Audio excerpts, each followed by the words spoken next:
Hi, everyone.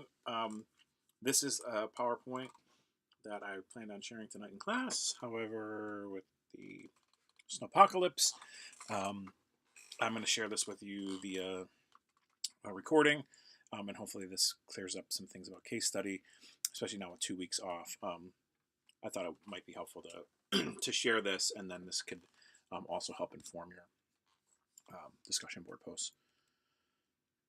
So as we go through, and as we go through the semester, one of the things I really suggest is taking some generalized notes after each um, methodology that we study. In terms of recording, a definition of each, what its main function and purpose is, and then the advantages and disadvantages of each methodology. This is minimal. I mean, these are bullet points or short summaries.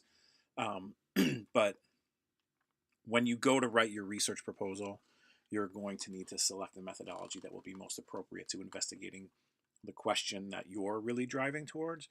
And we're going to study a lot of methodologies, and a lot of them will seem great. Some will seem, maybe not so great.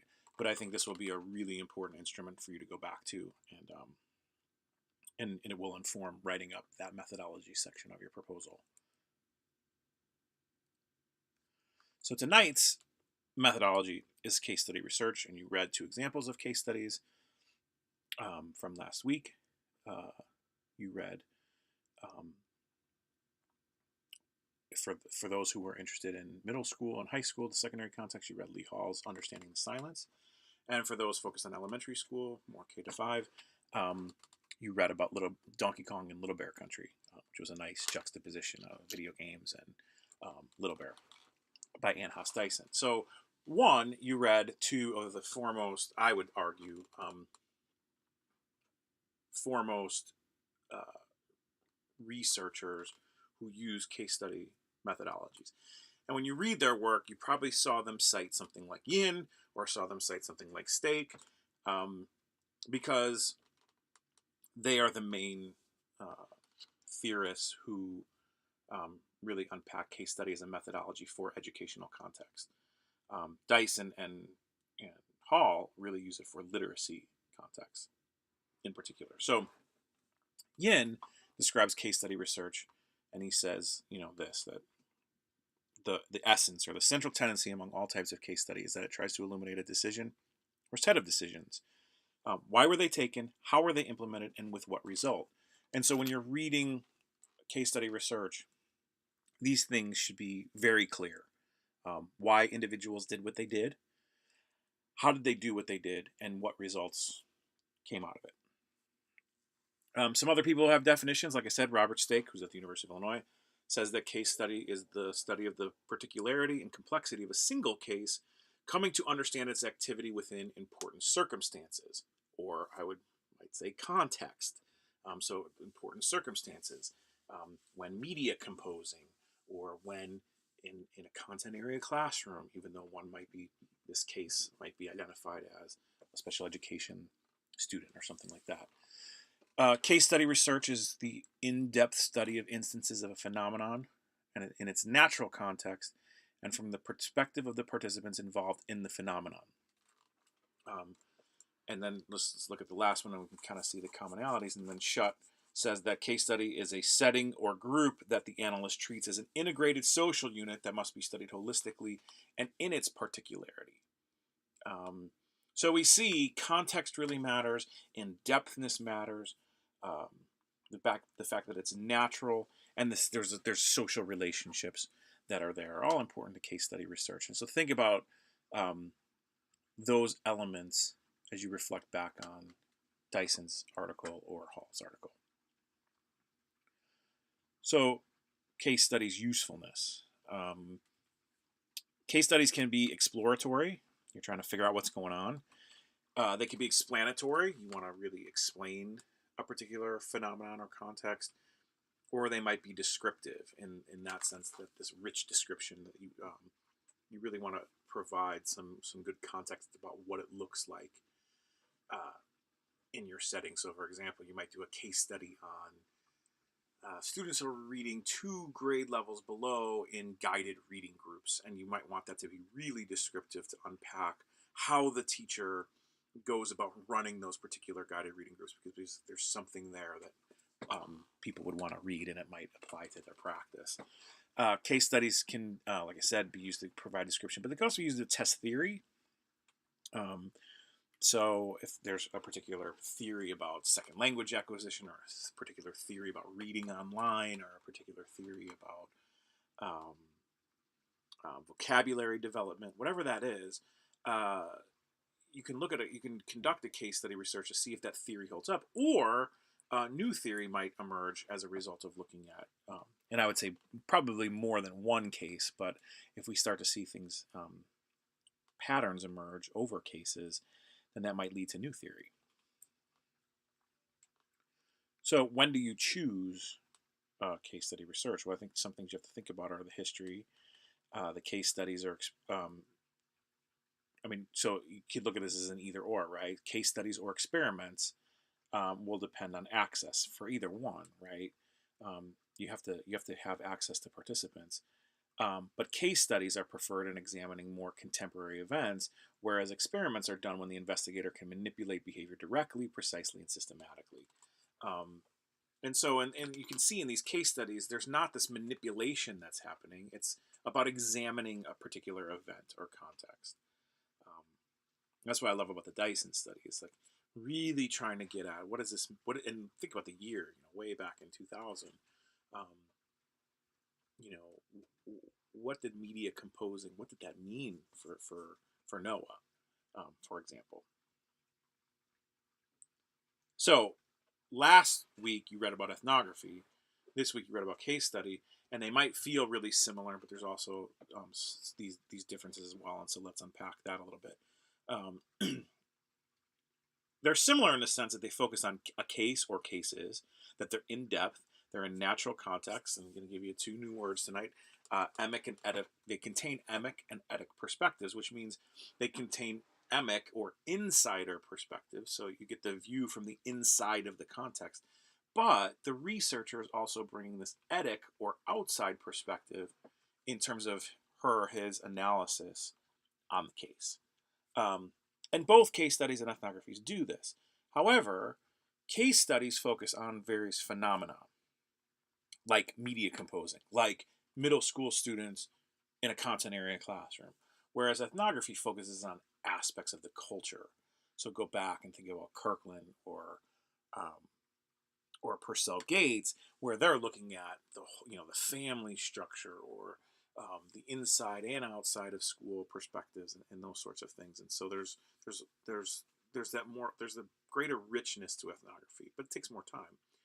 Case study only exists for a certain period of time, whereas ethnography is could take years to conduct. And also, case studies are usually limited to a single cultural context, whereas ethnographies often make cross-cultural comparisons because of its in-depth nature. And then some other, if we continue on the comparison, again, time commitment, orientation of the research, which I think is the biggest one. So when you think of ethnography, the ethnographer is learning from the people. It's he or she is spending all this time and becoming a part of the context. Whereas really in a case study, you're studying the people. You're studying the students or the teachers or whatever that may be. And we can see in case study research that you don't have that field work that you do in ethnography. What you have are mostly interviews with participants and documents. So in the case of, let's say, studying, teachers, reading teachers, you might have their lesson plans, or you might look at their curriculum guide, or their basal reader, or their textbooks, those sorts of things. You're not necessarily taking down all these field notes and watching them teach, 3 days a week.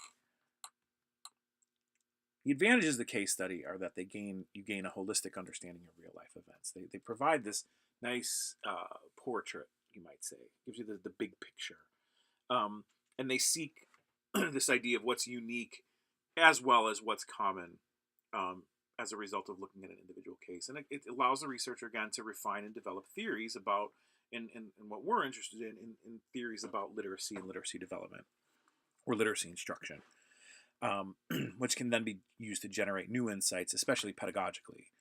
Um, they also allow for readers' decision making, meaning the reader can make the connections between their practice and the case that they're reading. You probably found yourself doing this, whether you're reading about those middle school students um, or about Noah, that, you know, you're thinking about, well, what, you know, oh, this is the way it might play out in my classroom, so to speak, or with my, you know, I'm like that teacher, or I'm not like that teacher, or I have kids like those kids, or I don't have kids like those kids, which also becomes this reflection on human experience.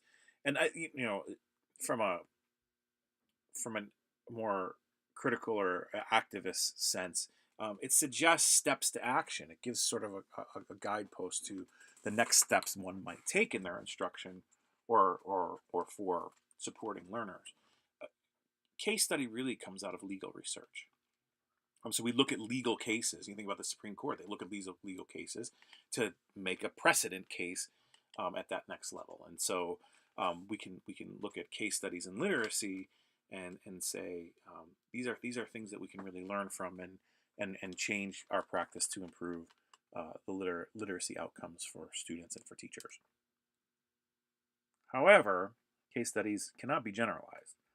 Um, you can't say just because what happened in Mrs. Smith's class applies to all sixth grade classrooms. The other thing to really be critical and careful of is that the case isn't abnormal. It's really easy to sometimes slip into, wow, this is really unique case and it's super interesting. And yeah, it is super interesting, but can anyone else connect with that? Because it is such a unique case. And again, going back to ethnography, it's not, you don't have that level of thick description and triangulation of field notes and participant interviews and member checks and things like that with case study. And then from a more quantitative experimental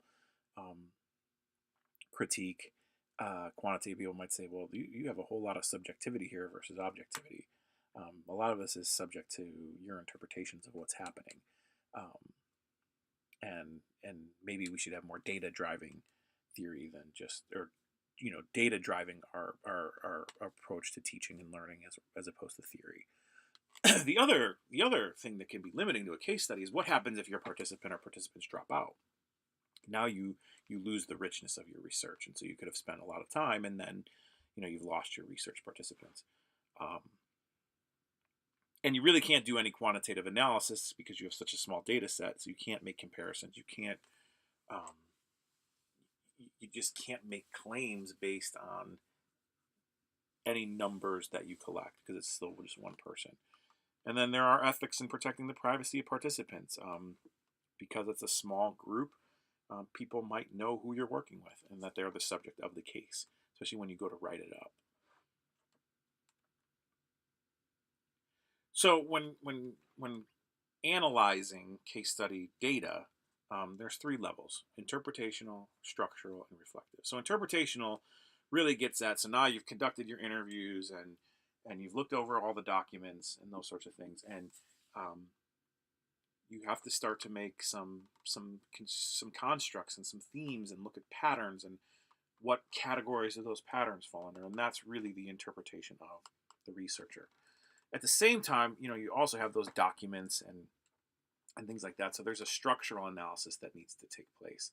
So I go back to that guided reading group example. There's nothing to infer about exactly how did the teacher go about procedurally implementing guided reading groups in their classroom. That's going to lead to structural analysis of those procedures and the types of worksheets that were used or the types of ways that groups were constructed and those sorts of things. But then there's also this reflective analysis, which this is the reporting out of the so what of the case. This really comes from the reflection of the researcher. So how does case study inform your own research? Well, one, it's the nature of the study. Is it real life context, exploratory? Is it descriptive? The methods, interviews and observations. What kinds of sampling? Oftentimes it's one of convenience, meaning you know these participants and you know something about them and you think it would be interesting to study. The data analysis is going to be interpretational and reflective. Again, and when you report those findings, they're from the inside perspective as well as the EDIC or outside perspective. And then finally, the expected outcomes are to extract some sort of commonality and uniqueness and some level of transferability if possible, but again, not generalizability. You can't say that this, well, this way to teach guided reading then is now the way we should all be teaching guided reading because of this one case study. No, it's more about, well, how could I transfer some of those practices or some of those things and test them out in my own teaching. So as a result, there's some criticism of case study that it lacks rigor. Interviews, that's self-report. You don't have that you can't make causal claims. Some people confuse case study research with case study teaching. So think back to 511 when I used those 3 cases for the striving readers and the ALL readers. That's using cases to teach as opposed to actually conducting a case study research. There's little basis for scientific generalization, and case studies take a long time. You can do an experiment in 45 minutes, or an hour and a half. A case study takes, could take months. So in terms of protocol, one, there's the overview of the case study. So what's the background information about the participants? What are the issues being investigated? And what relevant readings relate to, what do we already know? What's the review of literature about the case itself? Case study questions need to be formed ahead of time. Keeps the investigator on track. It's not just winging it with the interview. You also want to distinguish between levels of questions. And then there should be some connection between, or pathway between the questions and then what's the evidence, maybe coming through in the document analysis, etc. And then you want to think of what's your guideline for writing up this case study report. And then finally, what are your field procedures, your access to sites, your assistant, how you're scheduling data collection. All of this really needs to be well thought out ahead of time. I don't want it to appear that case study research is just willy-nilly and I say, well, I'm just going to conduct some interviews and I'm going to make up some questions. No, there's an interview protocol, and you want to think about when are you collecting those interviews, and those interviews are in a common area if possible, things like that. So if you're interested in case study research for your own research, make sure that you find an interesting case. Make sure you have good people skills because you're going to be spending some time with them, asking them questions. You want them to be comfortable as well. And you need to gather that rich data and try to establish that context and write up that really rich context that's there. So what makes something an exemplary case study? Well, like I said, the case must be interesting. The case must display sufficient evidence, meaning there's some data there. There's something to look at. It's not a one-time thing. It's not like, oh, I'm going to look at this one lesson, this one reading lesson, this really great reading lesson. That's not a case. That's an instance, as opposed to I want to look at the way a middle school teacher is trying to teach scientific thinking or something like that. The case study must be complete, which again kind of refers back to what I was saying, but there's enough data and enough time there. And then it also should consider alternative perspectives. Not that this is the end-all be-all case. And then there's this element of it should be writing in an engaging manner. And I think that for me, the Hall and Dyson write in engaging manners, and I hope you got a sense of that as they wrote up their research. And it should contribute to our overall knowledge base as literacy professionals. So things for you to ask of case studies then are always, what research questions were asked? How was the methodology described? What things were similar in the cases and what things were different? And then what did you learn as a result of reading a case? What did you take away from this? Especially as a literacy professional, if you're going to share this case study with others, what are people going to take from it and what limitations existed? Always asking that question. What are the limits? So we've looked at ethnographies and case studies. I share this with you. You can add to this. This is a really bare bones comparison, but this is the sort of thing I was talking about at the beginning. To then now, as we move into next week's readings, to look at discourse analysis. Now, some other methods that you can use, particularly in case study research, you talk about those documents. You might create checklists. So, what are some observed behaviors or traits or things that are being used? You can also use a rating scale. Um, uh, in 520, you learn about like reading interest inventories and the Garfield sort of, um, uh, even with young kids to say, how interesting was the book, or how motivated are you to read? Those sorts of things would be really helpful. They're easy to design. They don't take a whole lot of time. You can actually collect a lot of data by looking at all those checklists or ratings. But here's a ton of other data sources that you might consider. Public documentation. So what are the school procedures for a particular class, like a reading intervention class or something like that? There might be archival records, student records, those sorts of things.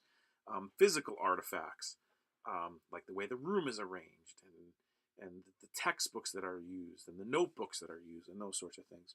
And then there's direct observation. There's participant observation, where you're actually involved in doing what the students are doing. And then interviews could be two ways. You could use focus groups in which the participants are playing off each other and providing feedback, or they could be one-on-one interviews with questions and answers. I'm sure many of you will include interview as a part of your research design. And so as you develop an interview, you really want to think about what are the goals of the project, who are you going to be interviewing, and then you got to develop those interview questions ahead of time. In your cases, I don't think you'd be using other people to conduct the interviews, but if you were, they would need to be trained. And then, you'd have to actually have the time to go and, take 30 to 45 minutes per participant to conduct those interviews. Here are some sample interview questions that might be useful, but you notice, for example, when you are reading and come to something you don't know, what do you do? And if they might say, well, I give up. And then you would need a follow-up question. Well, do you ever do anything else? Here's someone who is a good reader, and then here are the follow-ups. Well, what makes, that person a good reader? And do you think that person ever comes to something he or she doesn't know? And then those. So you can see these examples of the intentionality of the interview questions themselves. So that is a case study in a nutshell. Next Monday, barring any future snowstorms, we will be face-to-face, and I will clear up any remaining questions about case study and ethnography. But in the meantime, for this week, we're moving on also to discourse analysis. So in Schoology, I have included a PowerPoint about discourse analysis, as well as I've recorded that PowerPoint for you to follow along. And the goal then is that will sort of prime your reading. It's a little bit more difficult chapter, so then you're going to read the chapter on discourse analysis by Morel and Florio Rain, and then you're going to pick again. So this is a choice. You're either going to read Sarah Michaels on sharing time, which is an elementary focus, or you're going to read Rebecca Rogers' article, which is a secondary focus. And this basically discourse analysis is analyzing the things that are said by people and really digging into those, and you'll see what that's about. So 3 things for next week. Watch my PowerPoint, which is short. It's about 13 minutes. I think that will help with your reading. Read the textbook chapter on discourse analysis by Florio Rain and Ernest Morel, and then pick either the Michaels article or the Rogers article, and we'll be ready to discuss that in class. All right, well, we'll see you next week.